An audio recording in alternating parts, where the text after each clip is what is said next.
Well, it was fun while it lasted. Oh, hey. What am I doing? I'm just packing up my Dark Angels. Wait, what's that? Oh, you think this is because of the nerf? No. I'm just moving. I don't think the nerf did anything to us.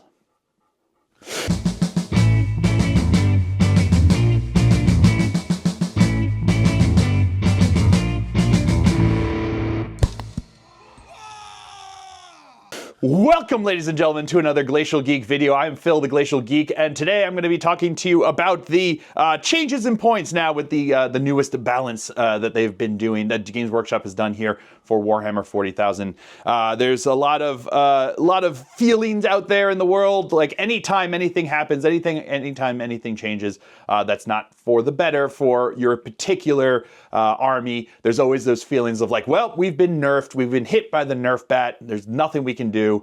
You know, GG, pack them up, move on, do something else, sounds great. And then you also get the people who are like, good, get rid of all those wannabe Dark Angel players because they've got no place here.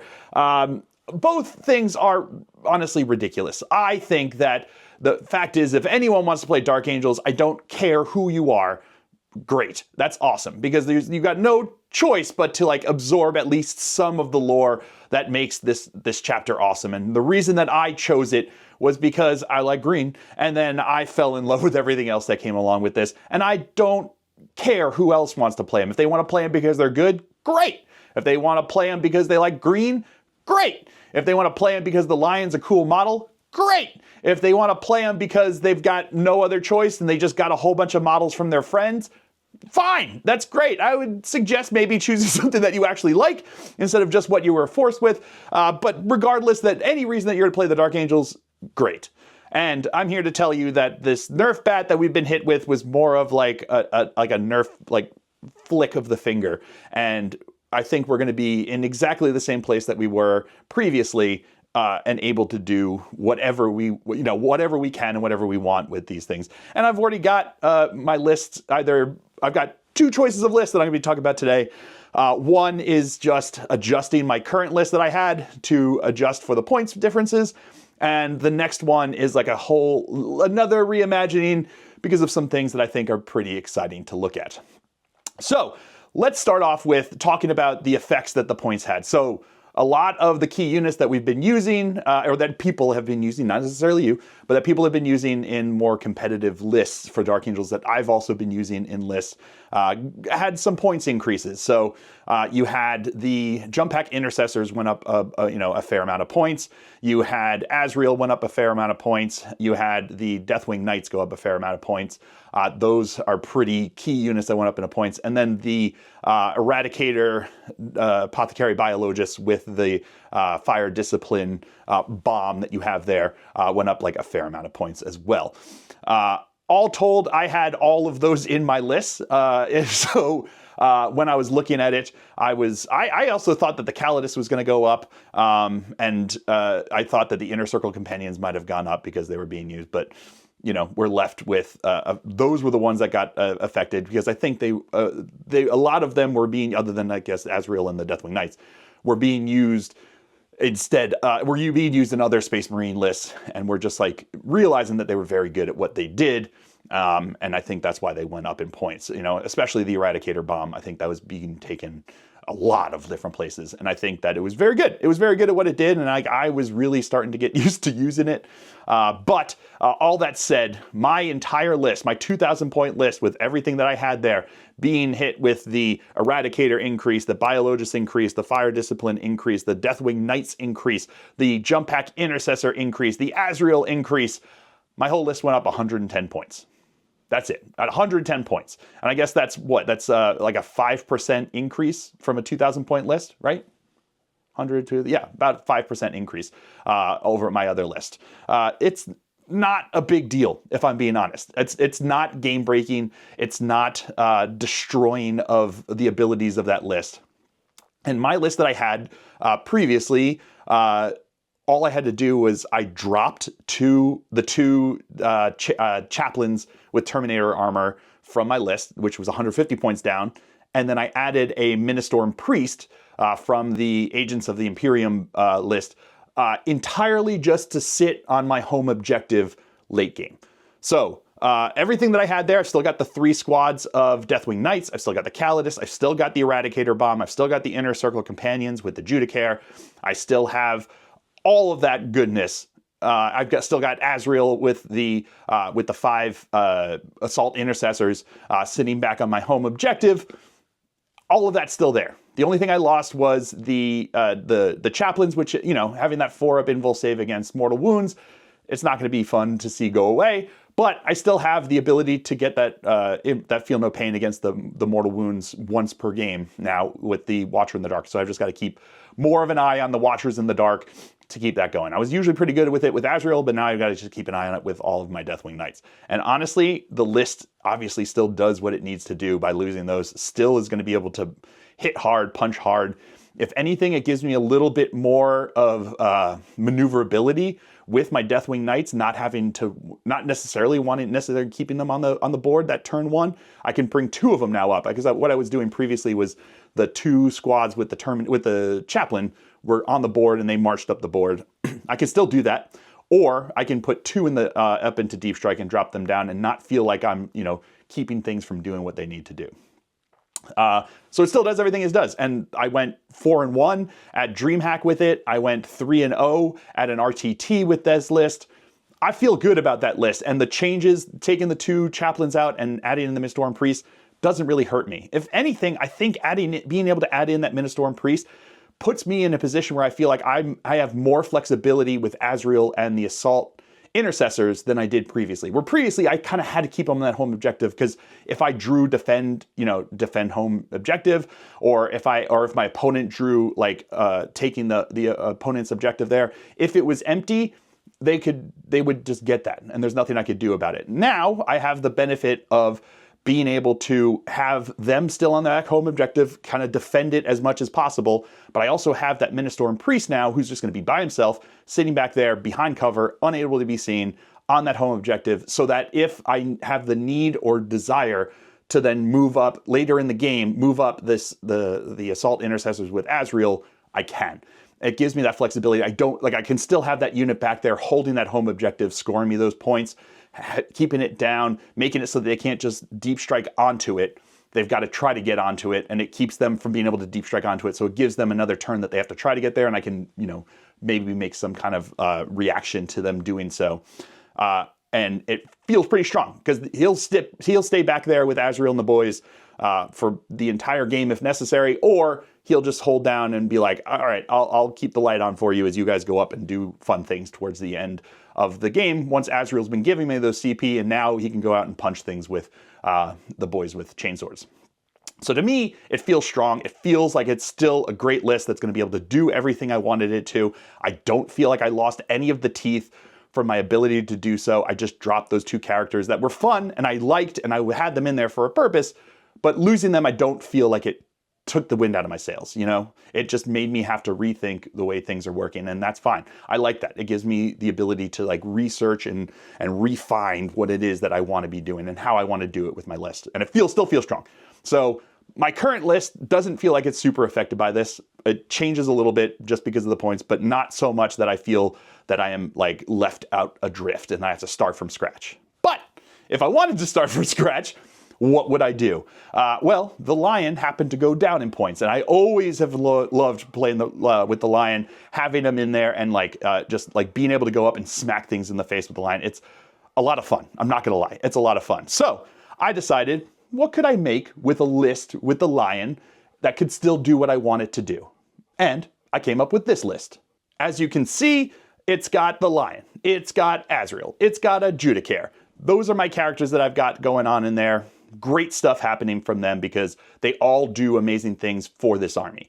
I still have 3 Deathwing Knight squads. I think the increased point does not make them unusable. If anything, perhaps that's kind of where they should be. They feel good at this point. I don't feel like I don't want to take them because of that. So I still got the 3 Deathwing Knights in there.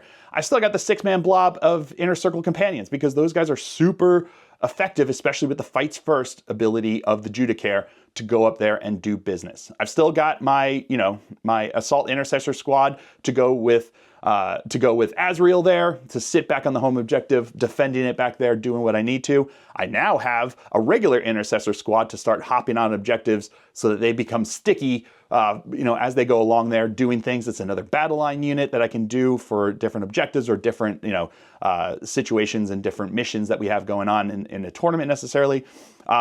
They feel like they can do some work there, go up there and take objectives, hold objectives. They've got the 2 OC each. They've got the sticky objective. They've got battle line. They've got things working for them. So now I have 2 battle line units instead of just the 1.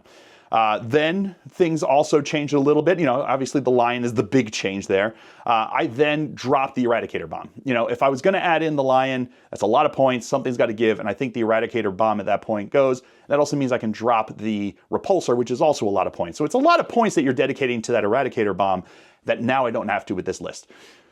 So in its place, I've got the Gladiator Lancer, because they need something to handle some more armor. I know that the Deathwing Knights can do it, but you need something from range that can be able to punch them in the face first turn, or at least keep them kind of hidden first turn. Because if all you have is things that can punch them in the face, they don't feel like they've got to hide that first turn. And if you can keep them behind a building that they've got to then maneuver around, you're holding them back a little bit, gives your Deathwing Knights time to get into position, to get into place, get those middle objectives, and then bully them from there. I still have a Calidus Assassin, which is great there, but that's the list, and I feel like it's super strong. It's a tweak on what I have there. I'm still running at Gladius because, honestly, if you can get the Lion to advance and charge, you can't go wrong with that. Especially with, and the Deathwing Knights. Anytime you've got those Deathwing Knights, you want the ability to advance and charge, and I know that there's other ways to do it. You can have it like in the Stormlance detachment, but I like the versatility and flexibility because now I've got the ability to go tactical, and now I can advance my Lancer if I need to get him into position and still be able to shoot from there. So that gives a huge threat range for his big gun. They're going to be hard to hide their big units away from that if you've got that threat that you've got going on there. And then the ability to fall back, shoot, and charge is great. So still going Gladius, still feels strong with what they've got going on there. Still got the Deathwing Knights doing Deathwing Knight things. Still got the Calidus doing up and downy things. You've still got the Inner Circle Companions going up there and slashing things with their swords. The Judicaire letting them do it first before anyone else. And now you've got the Lion. He's going to go up there. He's going to have that 4-up Feel No Pain against Mortal Wounds aura, so he can protect those Deathwing Knights running up the middle there. So now it's almost like I've got my Chaplain back, and he's going to be there, except now this Chaplain claps back real hard. I really love using the Lion. And there's so many people, when you put that Lion there, just like, oh, that is going to be the thing that I'm going to be dreading. And if he's running up there with a Deathwing Knight squad, he's now got, the lone op there where you can't shoot him, and he's going to be protected. So he's going to get into position, because if they're in range to shoot him, he can then advance and charge into them and be able to attack anything that you've got going on there. So, it feels strong. It feels like that's a list that I definitely want to try out. I definitely want to give it a shot. And like I said, these changes in the points for the Dark Angels don't feel game-changing. They don't feel like they just ended it. It's like, the only reason I'm packing them up is because I'm moving. So there is nothing to worry about. I don't fear these changes. I think that the changes were probably going to come. Let's be honest, and they feel like they were appropriate nerfs because we were doing well. We were not doing amazingly. We didn't get the same treatment that the Bringers of Flame did for the Sisters of Battle. So it still feels like we got appropriately bonked with the Nerf bat in a way that still leaves us in a position where we're strong, still going to get those wins. And yeah, there may be less people playing them because they're going to find the new hotness, which I don't honestly know what that new hotness is, but that's the whole point. It's great to find out. It's great to see these things change, and it's great to have these like shakeups in the meta set. You're not just playing the same list over and over and over and over again. It gives you the ability. And then the drops, like I said, to the Lion, now you've got more options. Now you're not just going to be taking, the same list that everyone else does. You've got more work that can be done with the Lion. You've got that flexibility. You've got the ability to go up and punch. And it feels good. It feels like like we're still in a very strong place, and I'm excited to see where it goes forward with more tournaments and more ways to play with them. So yeah, so that's my take on this. You know, don't doom and gloom. Also, don't get all, you know, high and mighty about other people not playing it as their only army. I mean, I've got, as you can see, a gajillion different armies, you know? I've gone to tournaments and GTs with Genestealer cults, with the Knights. I've gone to them with the Chaos Space Marines. I've done it. I've done them all. And I like to pick and choose and be able to try all the different things. Sisters, you know, I've got the Sisters army too. And I like to be able to just like try things and go out there and just like feel what I can do with the army. And honestly, I don't care. I don't care why you're playing the army. I don't care what you're, you know, if you've dedicated your life to them, if you've named your first child Belial, I don't care. You know, it's great for you if that's what you feel, if that's what sparks the joy in you, is only doing Dark Angels, then yes, please. I'm so happy for you, because that's what it's about, is finding that joy. And if the joy that you find from this hobby is just trying out different armies, trying out different lists, trying out different things, and going to there with what you think is the strongest army, the strongest list, the strongest attachment, bully to you, because I am so happy that you were able to find that joy in this hobby and that we can all enjoy it together. Because, you know, a rising tide rises all ships, and that's what we should be doing, and that's what we should be celebrating. And who cares if there are bandwagon Dark Angels fans on here playing?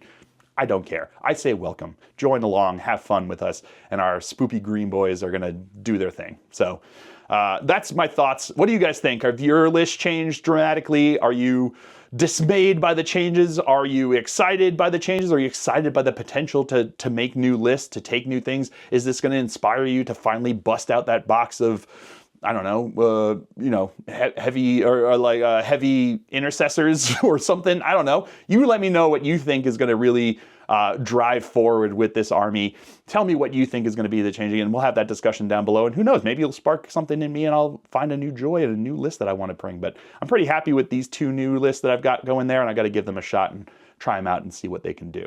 So, I also know, as you guys probably know if you followed me before, if you haven't and you're new, I am a member of the Army Painters Factory team, and part of when I signed up for that, I wanted to make sure that there was something that I could give back to you guys, the viewers and fans and everything like that, that I just, that as opposed to just like helping myself, because as much as I am very thankful for it, I'm only in the position to benefit from this because of viewers like you. A PBS call right there. It's people who watch my videos, share my videos, subscribe, join my Patreon. The reason I'm in a position to be able to be part of the factory team is because of people wanting to see my content and wanting to see me, which I don't know, that's on you. But what I managed to do is to negotiate a discount code for you guys.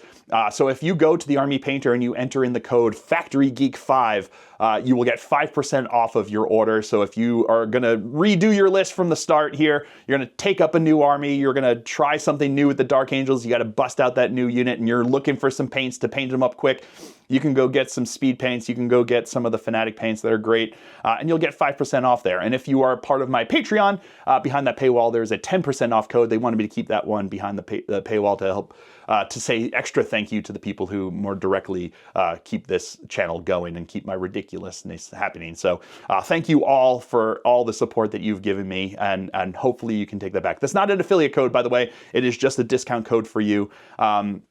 You know, and they do keep track and shows how much that it is helping. So it makes me look good if you use it, but I don't get anything directly back from it. So that is all just to help you guys to get that. There's also a link down below in my description there with a link to like my top favorite things that I talked about down there, with links to where you could buy them too, and you'll be able to use the code FactoryGeek5 there and get 5% off there, or go to the Patreon and get the 10% off code on all those.